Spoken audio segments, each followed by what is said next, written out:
চাই মাননীয় স্পিকার, এই প্রথম আপনি ডেপুটি স্পিকার হওয়ার পর গিয়ে আমি ফ্লোর পেলাম। যে ধন্যবাদ। আপনি একজন পেশাজীবী আইনজীবী এবং লিঙ্কন থেকে ব্যারিস্টারি ডিগ্রি লাভ করছেন। আমিও ওখান থেকে লাভ করেছি ব্যারিস্টারি ডিগ্রি, আমার ছেলেও ওখান থেকে ব্যারিস্টারি লাভ, আপনি জানেন। আমি সহ আরো অনেকেই কিন্তু 17 বছর আন্দোলন সংগ্রাম করছি একসঙ্গে।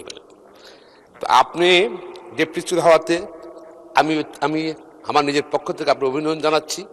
পাশাপাশি সুপ্রিম কোর্ট বার অ্যাসোসিয়েশনের সভাপতি হিসাবে আপনাকে অভিনন্দন জানাচ্ছি। সারা বাংলাদেশ সংগঠন বাংলার বার কাউন্সিলের নির্বাচিত সদস্য হিসাবেও আপনাকে অভিনন্দন জানাচ্ছি।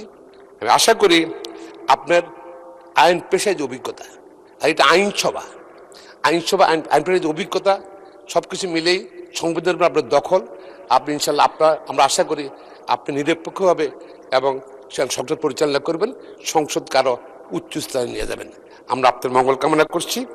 পাশাপাশি মাননীয় স্পিকার, এটা আইনসভা, এখানে যারা সবাই তো এখানে আসেন, কিন্তু যারা আমরা ফুল টাইম প্র্যাকটিশনার, আমি হাইলি প্রফেশনাল মানুষ, আমাদেরকে যদি একটু বেশি সময় দেন, যারা হাইলি প্রফেশনাল, অনেক কাছে অ্যাডভোকেট আছে, ব্যারিস্টার আছে, কোর্টে যায় না।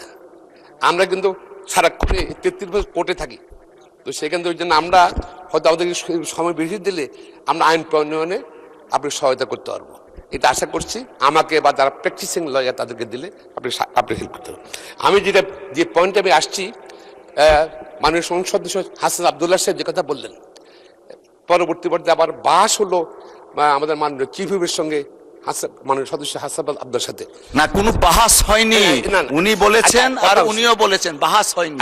ধন্যবাদ। কথা হচ্ছে প্রায় 20 মিনিট উনার কথা বললেন। আমাদের আজকে যে তারকা প্রশ্ন 3 নম্বরটা ছিল, সেটা কিন্তু এই ব্যাপারে ছিল। সেটা যদি আছে তার প্রশ্ন আজকে উত্থাপিত হতো, যদি মাননীয় মন্ত্রী উত্তর দিতেন বা আমি যেটা প্রশ্ন করতে পারতাম, তাহলে আরো আমার মনে হয় যে এই সমস্যাগুলো যে ফেস করছি আমরা, যেটা ধরেন আজকে অনেক জায়গায় মোহ সৃষ্টি হচ্ছে, একজনের সম্মান নষ্ট হচ্ছে, বিশেষ করে নারীরা বেশি ক্ষতিগ্রস্ত হচ্ছে, প্লাস পুরুষরাও ক্ষতিগ্রস্ত হচ্ছে, সবাই এই যে সম্মানহানি হচ্ছে। আমার মনে হয় এবার সরকার এই যে আপনার আইন করেছে, সামাজিক যোগাযোগ মাধ্যম দরকার, প্রয়োজন, এটা নিয়ন্ত্রণ করার জন্য সরকারের দায়িত্ব।